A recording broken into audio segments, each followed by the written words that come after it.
Assalamu alaikum wa rahmatullahi wa barakatuh. Barakallahu fikum pour ceux qui sont à côté de la porte et ceux qui sont à côté de la machine à café. Je vais vous demander quelques minutes d'attention. Allah Ta'ala dit dans le Coran wa dhakkir fa inna dhikra tanfa'ul mu'minin. C'est-à-dire, et fais le rappel parce que le rappel profite aux croyants. Et le prophète sallallahu alayhi wa sallam a dit dans un hadith: Man kharaja fi talab al-ilm fa huwa fi sabilillah hatta yarji'. C'est-à-dire celui qui sort pour apprendre la science de la religion, alors il est dans le sentier d'Allah jusqu'à ce qu'il rentre chez lui. Et le prophète sallallahu alayhi wa sallam a dit également: Wa innal malaikata la tad'u ajnihataha li talib al-ilm ridan bima yasna'. C'est-à-dire que les anges abaissent leurs ailes par modestie et par respect pour celui qui apprend la science de la religion. Bismillahirrahmanirrahim. Alhamdulillahi Rabbil Alamin. Wa sallallahu wa sallama ala sayyidina Muhammadin Taha al-Amin. Wa ala alihi wa sahbihi al-tayyibin al-tahirin. Si nous sommes là aujourd'hui, c'est parce que l'un de nos frères est décédé, rahimahullah. Il a vécu longtemps pour nous. Il a vécu presque 95 ans. Mais en réalité, la période qu'il a vécue, elle est extrêmement courte. Les savants ont dit: Ad-dunya qalil, wa ma baqiya minha qalil, walladhi laka min al-baqi qalil, wa lam yabqa min qalilika illa qalil. C'est-à-dire que ce bas monde est court, et ce qui reste de ce bas monde est encore plus court. Et ce qui t'a été donné de vivre dans ce qui reste de ce bas monde, c'est encore plus court. Et ce qu'il te reste à vivre dans ce qu'il t'a été donné de vivre, dans ce qu'il reste de ce bas monde, c'est encore plus court. فالكيس كما قال عليه الصلاة والسلام هو الذي دان نفسه وعمل لما بعد الموت. L'intelligent, comme le prophète Muhammad sallallahu alayhi wa sallam a dit, c'est celui qui se rend des comptes à lui-même avant le jour où il devra rendre des comptes. Et c'est celui qui œuvre pour ce qui vient après la mort. Sayyiduna Muhammadun sallallahu alayhi wa sallam قال نعمتان مغبون فيهما كثير من الناس الصحة والفراغ. Le prophète sallallahu alayhi wa sallam a dit dans un hadith qu'Allah Ta'ala nous a accordé deux bienfaits dans lesquels ou pour lesquels beaucoup de gens sont perdants. Ils sont maghbounin. Vous savez, ça veut dire quoi, maghboun?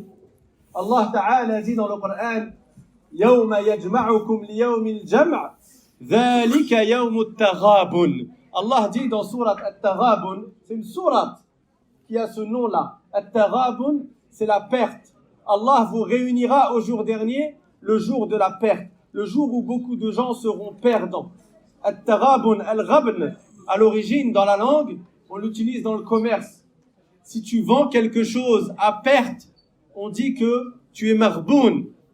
Si tu achètes quelque chose plus cher que sa vraie valeur, et ensuite tu vas le vendre beaucoup moins cher que tu l'as acheté, tu as perdu dans la transaction. Dans la transaction, tu es perdant. Tu es donc marboun. Le prophète sallallahu alayhi wa sallam a dit: beaucoup de gens sont marboun au sujet de deux bienfaits qu'Allah leur a accordés. As-sihhat wal-faragh, la bonne santé et le temps libre. Parmi les plus grands bienfaits qu'Allah nous a accordés, il y a d'avoir la bonne santé. Et ça, les anciens, ils s'en rendent compte parce qu'ils perdent la bonne santé. Et les bienfaits, comme les savants ont dit, beaucoup de bienfaits qu'Allah t'a accordés, tu ne réalises leur valeur que quand Allah te les retire. Mais Allah, il possède toutes choses. Tout appartient à Allah. Ce qu'il t'a donné, ça lui appartient. Et ce qu'il t'a repris, ça lui appartient. Que ce soit ta santé, ton argent, ou bien les membres de ta famille.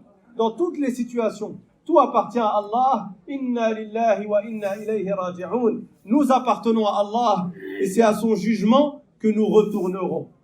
As-sihha wal-faragh, la santé et le temps libre. Plus le temps passe et plus notre temps diminue en réalité. Pourquoi? Parce que le terme de notre vie est déjà fixé et il est déjà maktoub, il est déjà écrit sur la table préservée. Toute personne, toute communauté a une échéance à sa vie et quand ce moment va venir, tu ne pourras pas reculer d'une seconde, tu ne pourras pas avancer d'une seconde. C'est pour cela que les savants ont dit, les choses qui ont une valeur dans ce bas monde, elles ont toutes une unité de mesure. Quand tu vends des patates, tu vends au kilogramme. Quand tu vends de l'or, il y en a moins que les patates. Et ça a plus de valeur. Tu vas vendre au gramme. Certaines choses qui ont beaucoup de valeur et qui sont en faible quantité, leur unité de mesure, elle est toute petite. Et il y a des choses qui sont en grande quantité, donc elles n'ont pas beaucoup de valeur. Et leur unité de mesure, tu les vends peut-être en tonnes. Notre vie, c'est quoi son unité de mesure? Vous pensez que c'est les années? On dit, tu as quel âge? J'ai 20 ans, j'ai 30 ans, il a 50 ans, il a 70 ans, masha'Allah, tabarakallah. L'unité de mesure de notre vie, c'est al-nafas, la respiration.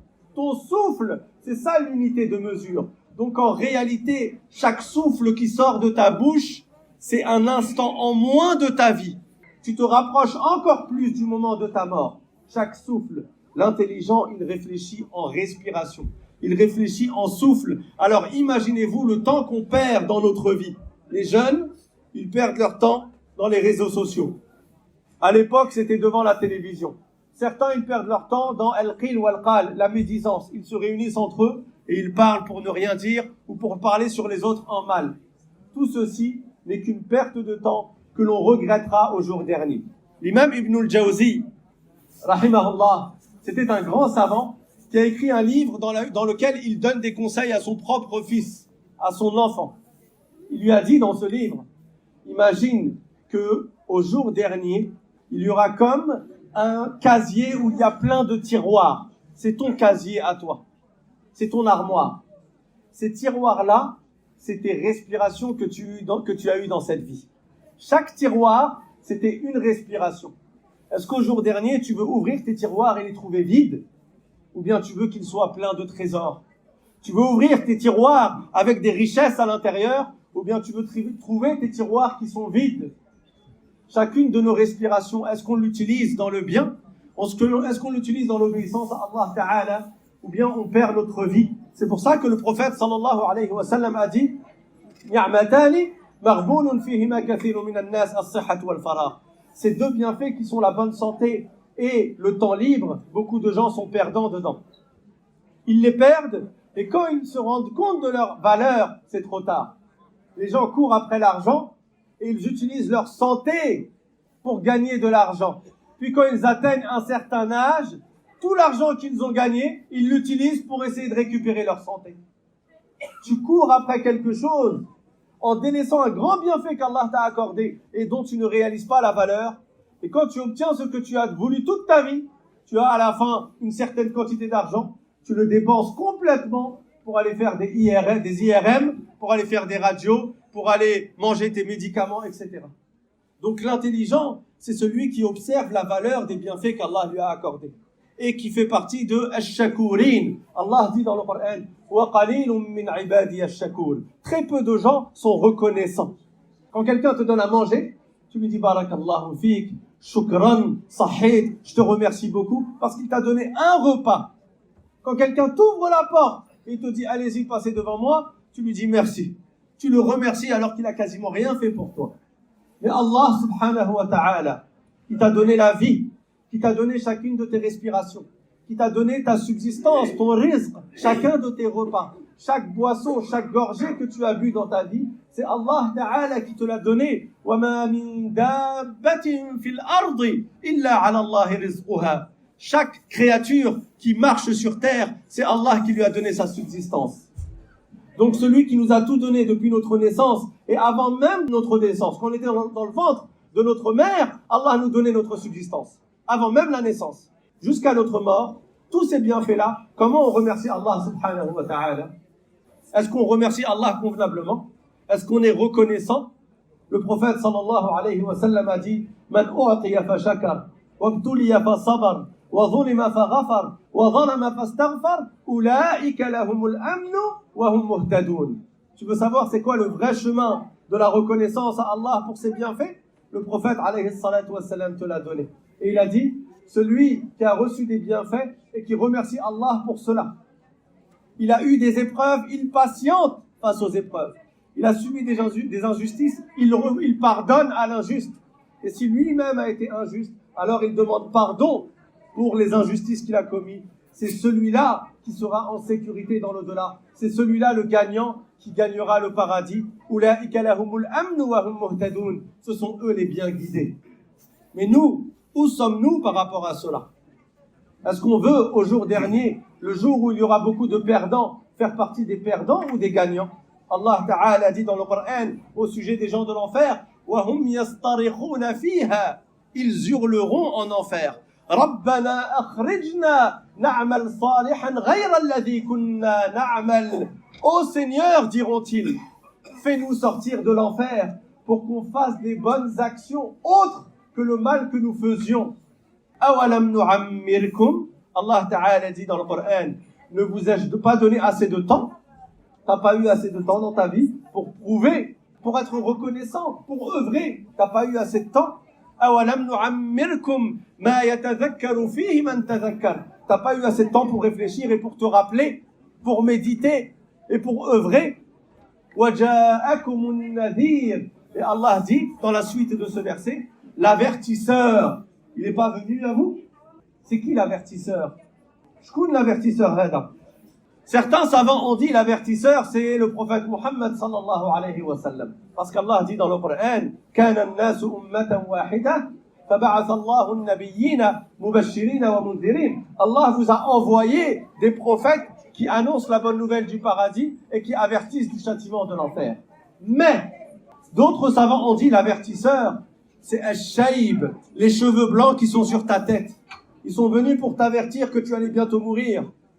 Que chacun pense à sa propre personne. Est-ce que les cheveux blancs, ils sont arrivés ou la mazelle? S'ils sont arrivés, ça veut dire la mort, elle est proche. Est-ce que je me prépare pour ce qui vient après la mort? Al-mawtu haqq. Allah Ta'ala yaqulu fil Qur'an al-Karim, kullu nafsin dha'iqatul maut. Allah dit dans le Coran, toute âme va goûter à la mort. C'est une vérité qui est inéluctable. Personne ne va y échapper, on le sait tous, on le voit autour de nous. Vous avez vu quelqu'un qui a vécu éternellement? Nos arrière-grands-parents, tout ce qu'ils ont fait de leur vie, et tous ceux pourquoi ils se sont attachés dans cette vie d'ici-bas. Ça a servi à quoi au final? Est-ce qu'on pense à eux? Est-ce qu'on pense à nos arrière-grands-parents avec toute la vie qu'ils ont menée? Ils ont tout fait pour avoir des enfants et pour que leurs enfants soient heureux. Finalement, leurs enfants, ils ont eu des enfants, qui ont eu des enfants, qui ont des enfants, qui ne se rappellent même plus d'eux. Tout ce qu'ils ont fait, tout ce qu'ils ont gagné comme argent, les maisons qu'ils ont construites, elles sont où maintenant? C'est devenu rien du tout. On ne pense même pas à eux. Il y a quelques personnalités qui restent un peu dans l'histoire.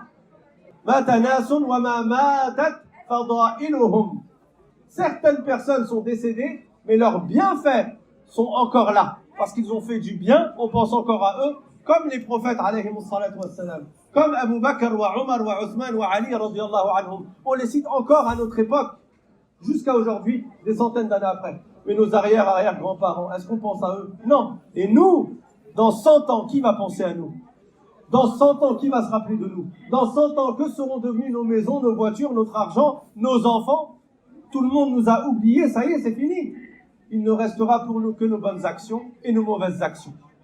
Al-Rasul sallallahu alayhi wa sallam قال إذا مات ابن آدم انقطع عمله إلا من ثلاث صدقة جارية وعلم ينتفع به وولد صالح يدعو له.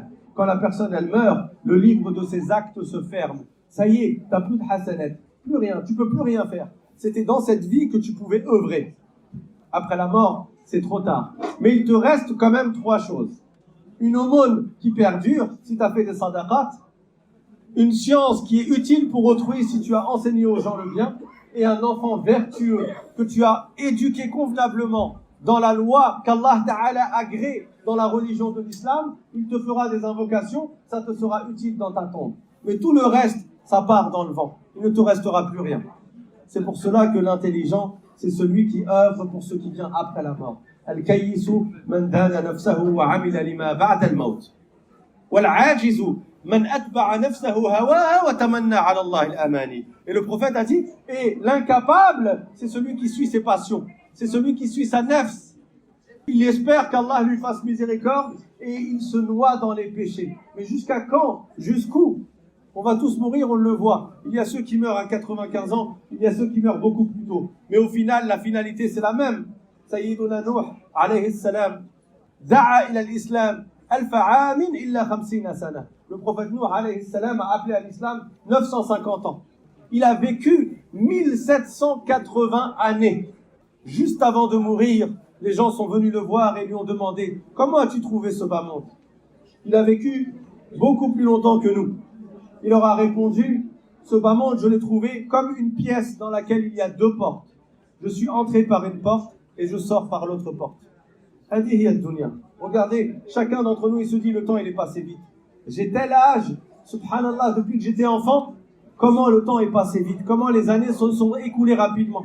Et ce qui va venir aussi va s'écouler rapidement. » Donc, que chacun d'entre nous se réveille et se rappelle de ce qu'il y a de plus important. Taqwa Allah subhanahu wa ta'ala. Craindre Allah et lui obéir. قال الله تعالى يا أيها الذين آمنوا اتقوا الله حق تقاته ولا تموتن إلا وأنتم مسلمون. Allah Ta'ala dit dans le Coran, dans le sens où vous les croyants, faites preuve de piété. Ça veut dire accomplissez ce qu'Allah vous a ordonné et évitez ce qu'Allah vous a interdit. Et surtout, ne mourrez qu'en étant musulman.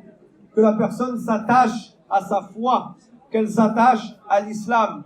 Et faites très attention, ne croyez pas que la personne, parce que la personne est née musulmane, alors elle a la garantie de mourir sur l'islam. Non, tu dois faire en sorte de préserver ta foi. Sinon, pourquoi Allah Ta'ala dit dans le Coran وَلَا تَمُوتُنَّ إِلَّا وَأَنْتُمْ مُسْلِمُونَ. Et attention, il parle aux croyants et il leur dit ne mourrez qu'en étant musulmans.